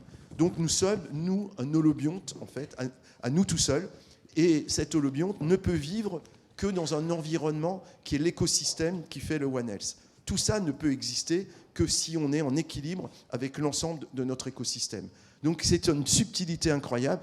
On est en permanence en équilibre, interne, externe. Et aujourd'hui, on pourrait faire un colloque entier, mais pas ici, sur la place, c'est un de mes sujets de prédilection scientifique, la place des microbiomes, c'est-à-dire la place de ces microbes, bactéries, mais pas que. Vous savez que dans l'intestin, on parle tout le temps, les livres célèbres sur les bactéries dans l'intestin, mais quand vous avez une bactérie dans l'intestin, et il y en a une vingtaine de milliards, pour une bactérie, vous avez 100 virus, 100 phages. Donc le microbiome des muqueuses, qui sont nos zones d'interface, que ce soit la peau, l'arbre trachéobronchique, l'intestin et le système génito-urinaire, c'est colonisé par des amis microbes, des amis bactériens, des amis virus, phages, et tout ça crée une vie commune qu'on n'avait jamais imaginée. C'est comme l'iceberg, hein. On a vu que la tête de l'homme, et sous la tête de l'homme, vous avez tout ce monde-là qui coopère. Et sans cette symbiose-là, sans ces microbiomes, on n'existerait pas. 60% de nos métabolites sont produits par ces microbiomes. Et l'équilibre que l'on a aujourd'hui, il y a une littérature scientifique extraordinaire sur le déséquilibre qu'on appelle les dysbioses. Et ces dysbioses que l'on pensait créer uniquement des maladies d'intestin sont à l'origine de tas de maladies auto-immunes, l'autisme, des maladies cardiovasculaires, l'obésité, et j'en passe, et des meilleures. Enfin, en tout cas, la santé publique est microbiomique, hein, en grande partie. Et ça, évidemment, cet environnement microbique, il dépend de l'environnement dans lequel vous vivez. Et c'est le mot de la fin, c'est-à-dire que si vous faites abstraction de l'unité écologique extérieure, c'est-à-dire de ce que vous mangez, c'est très clair. Si vous mangez, c'est pour ça, manger des fibres, c'est bon, et ne mangez pas de pizza, parce que l'aliment ultra transformé, que ce soit la pizza, je ne citerai pas de marque, mais il y a toute une liste d'aliments ultra transformés, va alimenter un microbiote intestinal pro-inflammatoire. Pro-inflammatoire, si vous n'avez pas de chance, c'est un Crohn, mais si vous avez un peu moins de malchance, c'est que l'obésité, et au-delà de ça, c'est le cancer, et c'est les maladies cardiovasculaires, tout ça lié par finalement quelque chose qui alimente votre monde intérieur, qui sont des aliments ultra transformés. Si je mange de l'amidon, c'est connu aujourd'hui, l'amidon va nourrir des bactéries qui sont des bactéries anti-inflammatoires qui vont proliférer parce qu'elles savent manger de l'amidon. Encore faut-il que l'environnement nous permette de réguler ça. Donc si on veut imaginer demain un One Health et utiliser ce concept pour essayer d'améliorer le bien-être et la santé de l'homme, ben il va falloir, c'est mon mot de la fin, préserver le monde extérieur, mieux le comprendre. Et ça, c'est la science, hein, qui doit nous permettre de mieux le comprendre, savoir dans quoi on vit, et ce qu'on fait bien, ce qu'on fait mal, et essayer d'aider les gens à mieux vivre, c'est-à-dire à mieux utiliser l'environnement qui nous protège, au fond, et donc le protéger. Parce que tout est là, et donc le One Health n'est que l'expression de cette équation-là. Il faut penser qu'on est des hommes, et on va penser à notre santé, mais un peu moins égoïstement qu'on l'a fait, et penser aussi à la santé des espèces qui nous environnent, mais à la santé de notre planète, qui est peut-être, paradoxe de Fermi, peut-être le seul endroit où la vie a pu naître pour des raisons de hasard mystérieux, extraordinaires. Voilà. Développons maintenant ce concept en sciences, en santé. Il y a vraiment du boulot, et ça mènera certainement à la prévention, à plus de prévention aussi. Conceptuellement, on s'est dit avec Dominique et Pascal, on veut toujours appliquer l'UC2M, c'est trouver des solutions. Ben, les solutions, c'est peut-être développer une approche plus préventive, plus globale, plus préventive, et que ce sentiment et cette politique One Health, elle devrait vraiment imprégner toute décision politique. Tout devrait être One Health. Dans la décision de l'urbanisme, dans la décision politique de l'agroalimentaire, supprimer les scandales de l'agroalimentaire. On a intoxiqué la population mondiale avec du sel et du sucre, hein. Enfin, il faut être clair, hein. Et d'autres trucs, hein. Mais donc, toute politique publique dans tous les domaines devrait être imprimée obligatoirement d'un logiciel One Health. Et on commence par ça, et après on voit comment on met les choses en place. Donc il y a un énorme travail pour l'UC2M dans les années à venir. On est avec vous. Merci beaucoup, Jean-Sébastien. Alors, c'est une transition parfaite, effectivement, pour la table ronde qui va commencer à l'instant. C'est vrai qu'entre l'harmonie et l'équilibre de notre monde intérieur et puis finalement quelque chose de beaucoup plus intégratif de notre monde extérieur dans une approche One Health, effectivement, les deux dimensions sont étroitement corrélées et c'est très, très important de le garder en tête. Et finalement, c'est de cela dont nous allons parler avec nos 3 invités aujourd'hui. On va parler effectivement de prévention, on va parler de précocité aussi, très important. Adrien Taquet parlait tout à l'heure de la fameuse courbe de Ekman sur l'investissement précoce et ses conséquences, ses implications vertueuses pour l'avenir. Et là, dans cette approche One Health, effectivement, on est extrêmement cohérent. Myriam Ejlali-Goujon, merci beaucoup, professeur, d'être avec nous. J'imagine que les 2 interventions, là, que ce soit celle du ministre ou celle de Jean Sibilla, ont été très en résonance aussi par rapport à vos réflexions, par rapport à vos travaux sur la santé cérébrale. Et on est très heureux de vous recevoir et de vous écouter là-dessus. Merci beaucoup pour cette introduction. Alors effectivement, je vais parler à vos holobiotes, si j'ai bien suivi Jean, et on va également se poser sur les moments clés de la vie. Alors moi, je suis neuroradiologue, donc en fait, de l'enfant à l'adulte jusqu'à la personne âgée. Et je vais vous emmener chez moi, et chez moi, c'est le cerveau. Alors, on va essayer de développer un concept de santé cérébrale qui n'est pas un concept de santé mentale, mais c'est un concept de brain health, donc de santé cérébrale, parce que vous m'avez lancé sur cette approche One Health, et on va l'appliquer au cerveau, et on va regarder cela ensemble. Si on repart de la santé, puisqu'on en parle depuis ce matin, je voulais juste repartir de la définition de l'OMS. Je trouve ça intéressant. Elle date un peu maintenant, 1948. Mais que disait-elle ? Elle disait, écoutez bien, un état de complet bien-être physique, mental et social qui ne consiste pas seulement en une absence de maladie ou d'infirmité. Alors, combien de fois avez-vous été en pleine santé? Et peut-être effectivement que l'on a maintenant à ouvrir un concept de santé en maladie ou de santé au long de la vie. Parce que ce n'est pas parce que l'on n'est pas malade que l'on ne doit pas bien... Ce n'est pas parce que l'on est malade que l'on ne doit pas bien vivre. Et quand on arrive à ça, finalement, moi, ce qui me frappe, et ça, c'est mon côté neuroradiologue sur le cerveau, c'est que cette santé cérébrale, elle est propice avec certains moments particuliers de fragilité, on en a parlé, les 1000 premiers jours de la vie, mais pas uniquement. Et la première chose, c'est qu'on ne se connaît pas soi-même. Là, c'est intéressant parce qu'en fait, on va vers cette notion de complexité des données. Et par l'innovation, par le parcours de chacun, par le fait d'être en réseau avec la résonance de cette notion de jumeau numérique, on va savoir qui l'on est par rapport à ce que les autres sont. Et ça, ce sera impactant d'un point de vue santé. Le cerveau, en fait, on le considère toujours comme étant responsable des fonctions qu'on lui connaît, de la réflexion, des fonctions motrices, de la sensibilité, de la vision, bien évidemment de la mémoire, de la cognition. Mais en fait, il est aussi constamment en lien avec l'ensemble du corps. Et ce lien corps-cerveau, il est tout à fait sous-estimé. On s'en rend compte, nous, professionnels de l'imagerie cérébrale, parce que quand on regarde une IRM de quelqu'un, on va être capable de se dire quel âge a-t-il ? On va être capable de se dire, tiens, s'il a un vieillissement plus précoce, qu'est-ce qu'il a vécu dans sa vie ? Y a-t-il au niveau cérébral un impact d'intoxication chronique ? Dans les intoxications chroniques, on va parler de l'éthylisme, on va parler du tabac, on va parler de ce qui impacte nos vies. Et en fait, le cerveau résonne par rapport à tout ce qui l'impacte. Je pense qu'on n'en a pas encore assez confiance. Il y a un vrai travail sur la neuroinflammation qui joue là-dessus. 1/3 des personnes qui font un infarctus du myocarde vont faire une dépression grave à 1 an de l'infarctus. Alors ce n'est pas uniquement parce que c'est extrêmement stressant d'avoir vécu un infarctus du myocarde, c'est aussi parce que le cœur au moment de l'infarctus du myocarde, va être capable de donner des signaux chimiques qui impactent une neuroinflammation qui va être négative pour le cerveau.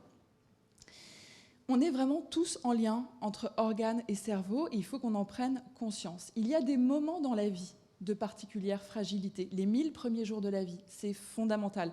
Jusqu'aux 6 ans, c'est fondamental. L'adolescence, c'est fondamental. Le jeune adulte, il y a une publication très récente qui montre que la sclérose en plaques a notamment un trigger viral sur une inflammation avant l'âge de 25 ans, entre 20 et 25 ans, par la mononucléose infectieuse. Donc ça veut dire qu'il y a des moments particuliers et que en fait, on est en train de découvrir ces zones. Donc ce passage entre une analyse micro et une analyse macro de nos vies par rapport à tout ce que l'on peut vivre d'un point de vue environnement. Et la santé cérébrale, en fait, c'est vraiment de l'éducation à la santé. C'est savoir l'impact. Moi, quand mes enfants me demandent qu'est-ce qu'il faut que je fasse pour être en bonne santé, alors tout le monde dit il faut. Alors déjà, qu'est-ce qui est vital? Alors moi, je leur dis ce qui est vital, c'est boire, manger, respirer, dormir et rire. Et je pense qu'on sous-estime les deux derniers. Donc l'éducation à la santé, ça passe par là. Ça passe par connaître l'impact du sport, de l'alimentation, du sommeil, des liens sociaux.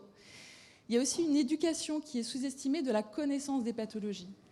Les patients, quand ils viennent, ils sont quelque part seuls à vivre les pathologies qu'ils vivent. Or, ils sont extrêmement nombreux. Et je pense que dans le changement de paradigme que l'on a actuellement sur la santé, il y a la place du patient, parce qu'en fait, c'est eux qui vont porter, je pense, une grande partie de la transformation via les outils numériques qui vont être développés pour que chacun s'implique dans sa propre santé.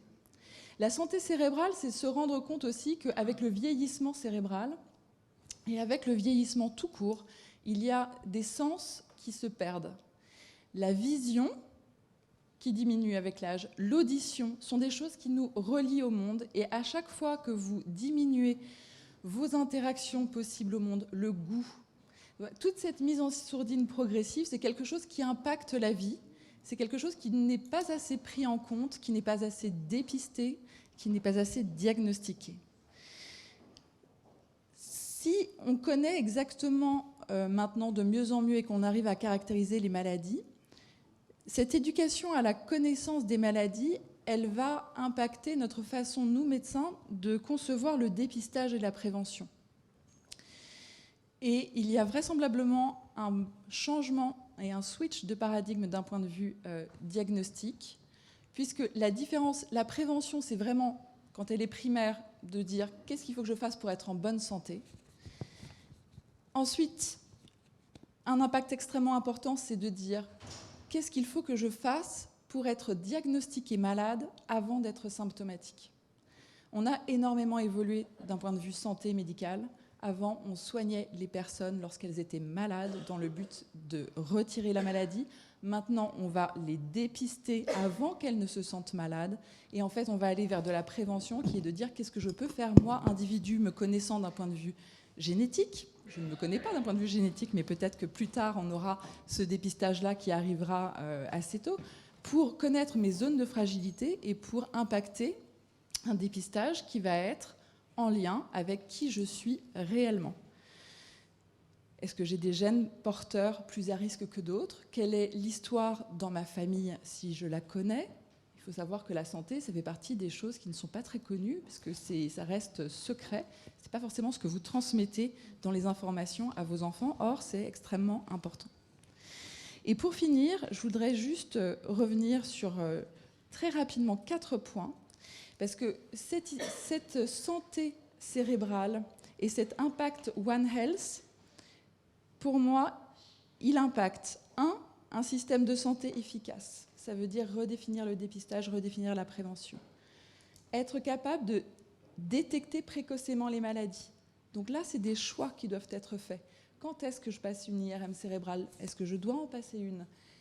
Quand est-ce que je dépiste les facteurs de risque cardiovasculaire? Jusqu'où allons-nous? Jusqu'où mettons-nous l'accent sur le dépistage pour ensuite diminuer les coûts des maladies et pour augmenter la santé des personnes sans handicap? Troisièmement, comment est-ce que j'avance vers cette médecine personnalisée, cette notion de jumeau numérique, parce qu'on l'a très bien dit, on passe d'une evidence-based medicine à une evidence personalized medicine. Et là, l'idée, c'est vraiment d'avoir un changement de paradigme de la conceptualisation des études et de ne pas perdre de données, d'informations. Les patients qui participent à une étude devraient en fait être dans des zones de data ouvertes, particulièrement protégées d'un point de vue cybersécurité et anonymisation, pour arriver à avoir un pool de données extrêmement importante.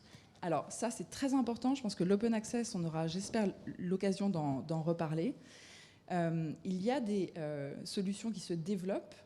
Il faut que la France en fasse partie très clairement. Et enfin, pour l'impact sur la vie des patients, et pour nous, l'impact de notre rôle en tant que médecin dans la vie des patients, c'est le maillage du territoire.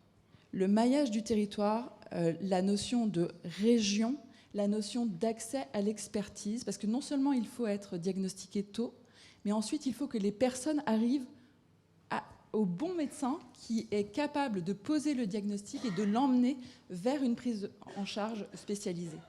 Ça peut passer par de la télémédecine, ça peut passer par de la mise en réseau, mais c'est surtout réfléchir à où l'on est en tant que médecin et en tant que patient, et dans quel environnement on est, et justement créer toutes ces étapes nécessaires pour qu'un patient arrive le plus rapidement possible au moment où il est pris en charge le plus expertisement possible.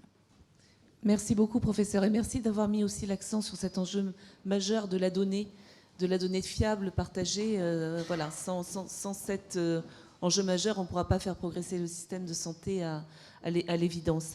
Alors tous ces sujets, effectivement, de qualité de vie, d'alimentation, de sommeil, évidemment, Fabienne Renaud, j'imagine que c'est aussi pleinement en résonance avec l'action que vous menez. Je rappelle que vous êtes déléguée générale de l'association Europadonna, qui est une des associations les plus connues et les plus actives sur la lutte contre le cancer du sein. Vous faites aussi partie d'un maillage européen, d'une coalition européenne. Moi, j'avais envie de vous demander effectivement quel est le rôle d'une association de patientes comme la vôtre pour effectivement avancer sur les enjeux de prévention et de dépistage.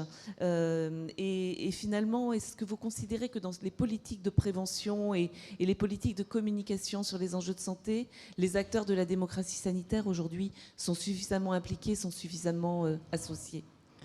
Alors moi, je voulais d'abord remercier la personne qui vient de parler avant moi, parce que je trouve que son discours est d'abord très clair et permet aussi de se projeter. Parce que quand on est une personne qui a eu un cancer du sein, c'est mon cas, on culpabilise beaucoup. Et parfois, les médecins vous culpabilisent. On a l'impression d'avoir mal fait quelque chose. Et voilà, on a tout un tas de discours qui sont souvent très moralisateurs. Il ne faut pas boire, pas fumer, bien manger, etc. Moi, j'ai beaucoup de patientes qui me retournent ça, mais moi, j'ai toujours tout bien fait dans ma vie. Et j'ai quand même eu un cancer. Qu'est-ce que j'ai raté? Et donc, entendre ce que vous venez de dire, c'est d'abord une approche collective des choses et pas uniquement individuelle. D'autre part, c'est avoir un message aussi de prévention en direction de nos enfants, nos petits-enfants. Moi, je suis d'une famille où il y a beaucoup de cancers du sein et où, génétiquement, il n'y a encore eu jamais de traduction très concrète de pourquoi. Donc, c'est quelque chose que l'on porte familialement. Moi, dans ma famille, il y a 7 personnes atteintes d'un cancer du sein. Moi, j'en ai eu un, ma sœur 3 ans avant moi et ma mère à 80 ans. Alors, on va me dire, il y a peut-être le hasard, etc. Bon, le hasard, j'y crois pas trop. C'est un mauvais hasard, mais je pense que quelque part, à un moment, on me dira qu'il y a quelque chose de commun à tout ça. Et donc, ce que vous expliquez, moi, j'en ai parlé avec mon oncologue, et il me dit, mais un cancer du sein, vous l'avez, entre guillemets, porté depuis 25 ans, et il apparaît maintenant. Mais c'est quelque chose qui n'arrive pas dans votre vie comme ça par hasard.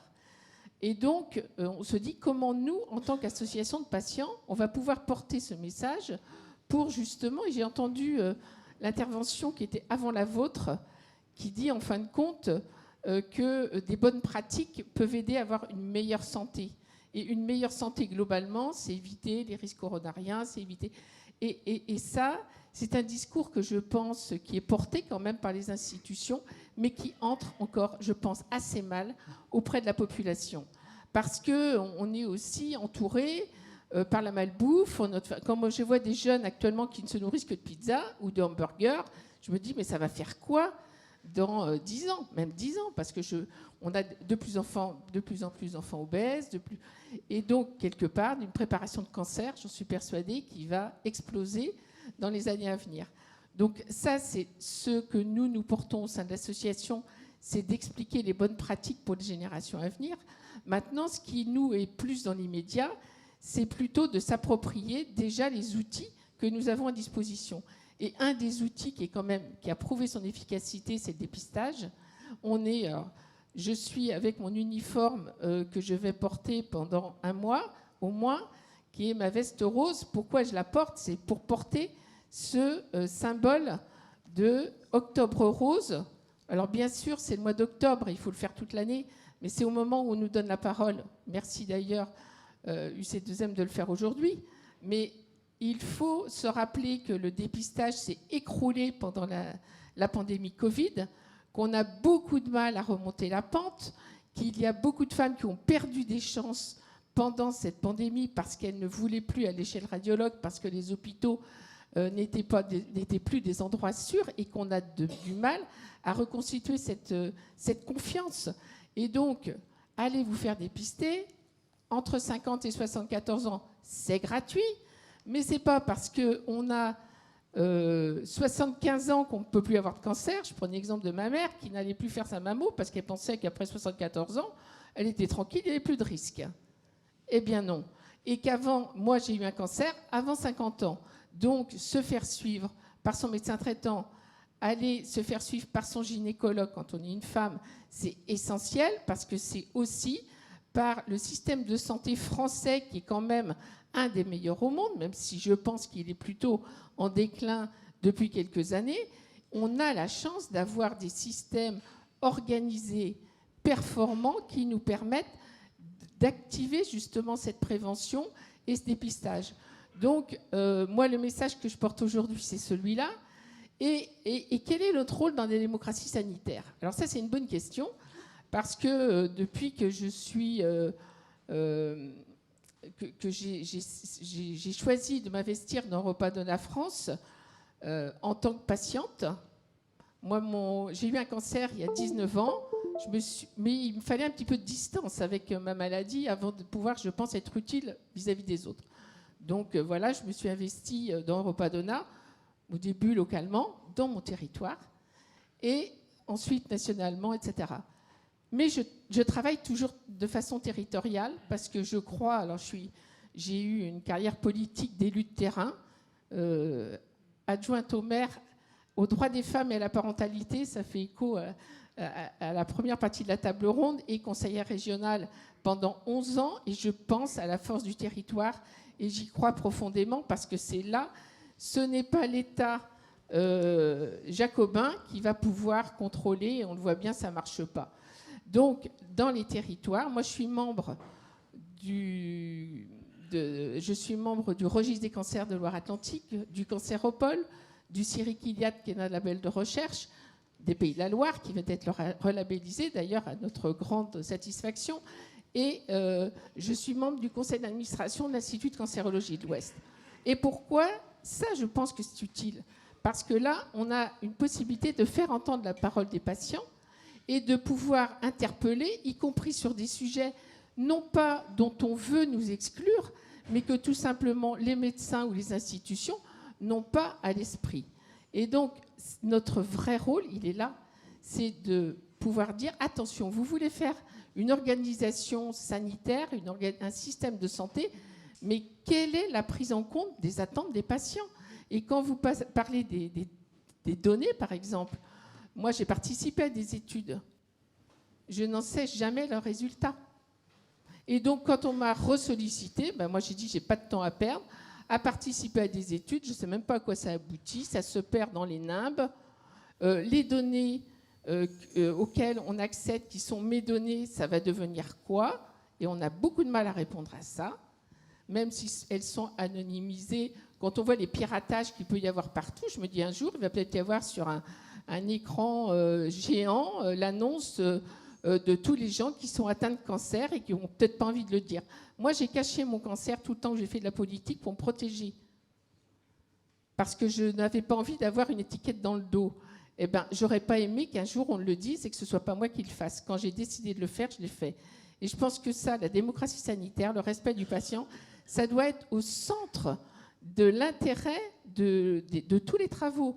Parce que moi, je participe le 13 octobre à une conférence localement avec le Cancéropole, le Cyril-Kiliad, l'Institut de cancérologie, sur la relation recherche-patient. Parce que les chercheurs, ils cherchent pour nous. Mais nous, qu'est-ce qu'on apporte aussi dans la balance? Et ça, je pense que c'est important. Et en fin de compte, on a vu que ça marchait, ça. Et on le refait chaque année. Cette année, l'année dernière, c'était sur la nutrition. Et cette année, ça va être sur les nouveaux traitements du cancer du sein, particulièrement pour les cancers du sein métastatiques. Eh bien, nous, on a envie de savoir pourquoi les chercheurs, ils cherchent dans quelle direction, qu'est-ce qu'ils cherchent, qu'est-ce que ça va nous rapporter, dans quel délai, parce que vous voyez la complexité qui a été expliquée depuis ce matin. Vous êtes dans les milieux, je dirais, où vous pratiquez tous les jours, mais vous imaginez à distance, et encore moi je suis une patiente un peu experte, mais le patient à qui on vient d'annoncer là qu'il a un cancer, la distance, elle est énorme. Et donc, quand on parle des moyens qui sont mis en œuvre, nous on a besoin de savoir à quoi ça sert. Et ça, pour moi, c'est le nœud de la démocratie sanitaire. Merci beaucoup Fabienne Renaud. Et c'est vrai que refuser aussi les approches culpabilisantes, c'est très important. Et sans doute que les associations de patientes et de patients qui véritablement vivent le quotidien peuvent justement latéraliser ces discours culpabilisants pour revenir vraiment au cœur de finalement l'intérêt rendu aux patients. Alors ça fait d'ailleurs bien la transition aussi avec ce que porte Unicancer, parce que dans la plateforme une plateforme que vous avez faite récemment, vous avez prôné vraiment des campagnes de prévention qui soient beaucoup plus affinées, beaucoup plus co-construites, et puis aussi vous avez déploré finalement que les campagnes de prévention, exactement ce que disait Madame Renaud, ne soient pas suffisamment évaluées. Et donc, Muriel, alors, on ne présente pas, et si on ne présente pas, c'est pas seulement parce que tu as participé à la table ronde d'avant, mais parce que tout le monde te connaît et connaît ton expertise. C'est vrai que Unicancer, c'est évidemment un acteur majeur, et vous êtes au cœur de cette approche de santé globale, puisque ce que vous dites, c'est que 40% des cancers sont évitables, donc l'importance de la prévention, et puis évidemment, on connaît l'impact des facteurs environnementaux sur l'incidence des cancers. Donc peut-être deux questions. La première, effectivement, sur la manière de bien faire de la prévention et d'évaluer cette prévention. Et puis la deuxième sur finalement quelque chose que vous portez beaucoup, qui est la prévention vraiment précoce, avec notamment, il y a un programme qui s'appelle Interception qui est développé à Gustave Roussy. Est-ce que tu peux nous parler de tout ça? Excusez-moi, Muriel, moi j'ai le mauvais rôle, c'est de rappeler qu'on est assez en retard.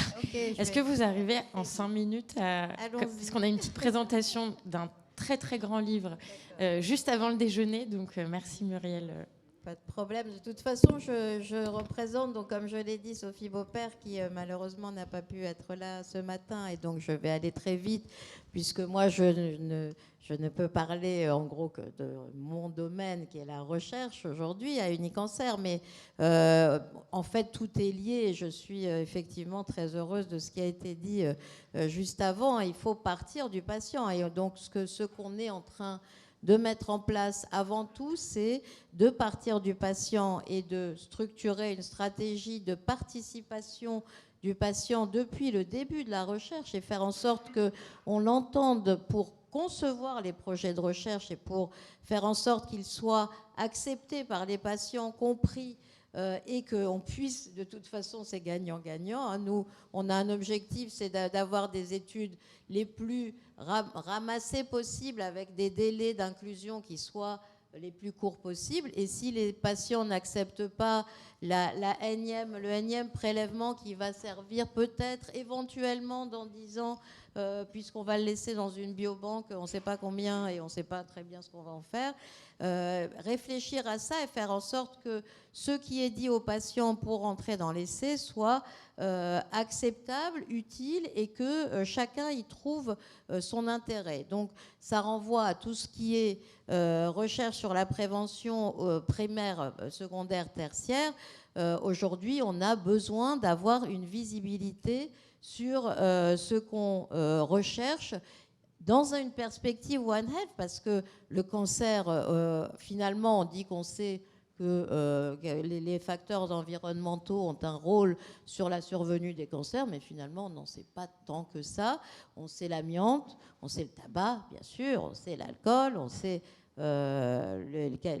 les perturbateurs endocriniens éventuellement. On n'est même pas sûr que ça soit dans le cancer. Mais après ça, on n'a pas tant que ça de facteurs environnementaux, de facteurs de l'exposome, hein, puisque c'est ça dont il s'agit, et le professeur Sibilla l'a bien dit. On voit bien qu'on n'a qu'une infime partie de la connaissance. Donc prévenir les cancers, c'est d'abord vraiment merci, parce que la culpabilisation des patients, ça commence à bien faire, et je pense qu'il est temps de le dire. Il y a beaucoup de patients qui font tout très bien et ils ont quand même des cancers et pas les moins agressifs et pas les plus faciles à soigner. Donc il faut bien le dire et surtout faire en sorte que les patients comprennent quel est l'intérêt de se vacciner. Alors c'est bien de faire de la recherche sur les vaccins ARN, messagers, etc. Mais avant tout, la première prévention, le premier vaccin, c'est celui de l'hépatite. Vaccin contre le cancer, c'est l'hépatite en premier lieu. Aujourd'hui, on met en place, et on est très en retard par rapport à d'autres pays, la vaccination contre l'HPV. Il est temps, et c'est chez les filles comme les garçons. On vient de reconnaître que finalement ça concernait tout le monde, et donc il y a toute cette dynamique de prévention primaire, secondaire et tertiaire qui a du mal à se mettre en place, et donc on a besoin de travailler avec les patients pour faire accepter que le dépistage, ça peut se faire aussi de façon peut-être organisée. On peut entendre que le patient, il n'a pas envie d'aller faire son dépistage du cancer du sein, faire son dépistage du cancer de l'utérus, faire son dépistage du cancer colorectal. Il y a un moment où peut-être qu'on peut réfléchir à la façon dont on peut rendre service aux patients et faire quelque chose, un parcours un peu plus au service de son quotidien et sa qualité de vie. Je crois que c'est tout cet ensemble-là, Unicancer, on est vraiment au cœur du réacteur, et on a la chance d'avoir sur le cancer ce déroulement depuis la prévention au diagnostic, à partir de la recherche, les soins, l'après-cancer, l'accompagnement aussi, parce que l'après-cancer, c'est aussi prévenir la suite et éviter qu'il y ait des nouveaux cancers. Donc c'est cette vision-là, il ne faut jamais la perdre de vue, et il faut de plus en plus la faire partir du point de vue du patient, parce que c'est comme ça qu'on comprendra comment on peut faire mieux demain.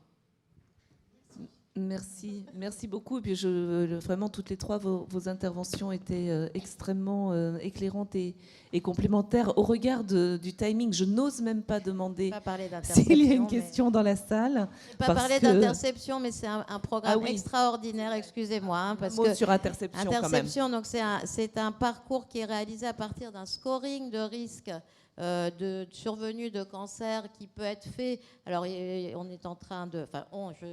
c'est Suzette Delaloge avant tout qui porte ce programme, et qui est avec une équipe extraordinaire qui petit à petit affine les choses, et qui étend les points d'entrée pour que vous puissiez vous réaliser ce test-là, et donc à partir de là dessiner un parcours qui va vous permettre de mieux comprendre comment améliorer votre mode de vie et faire en sorte que ceux qu'on a identifiés peut-être comme un facteur de risque élevé ne se transforment pas demain en cancer, ou en tout cas qu'on puisse le diagnostiquer, l'intercepter, c'est le sens, de la façon la plus précoce possible, parce qu'un cancer...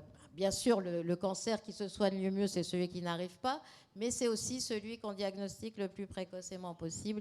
Et donc, c'est le sens de ce programme qui est à la fois un tiers-lieu d'expérimentation qui aussi est soumis à un article 51 pour avoir un financement un peu plus large, et donc qui puisse ensuite se répandre et s'étendre sur l'ensemble de la population française. Merci Muriel, oui, c'est très intéressant. C'est une démarche vraiment simple, très patient-centrée. Et dans ce monde où on vit vraiment, on a l'impression parfois d'être bardé à la fois d'injonctions et parfois d'injonctions contradictoires. C'est bien aussi qu'il y ait beaucoup de lisibilité aussi pour les patients et de simplicité finalement. Un grand merci à toutes les trois. Et Oui. merci Victoire.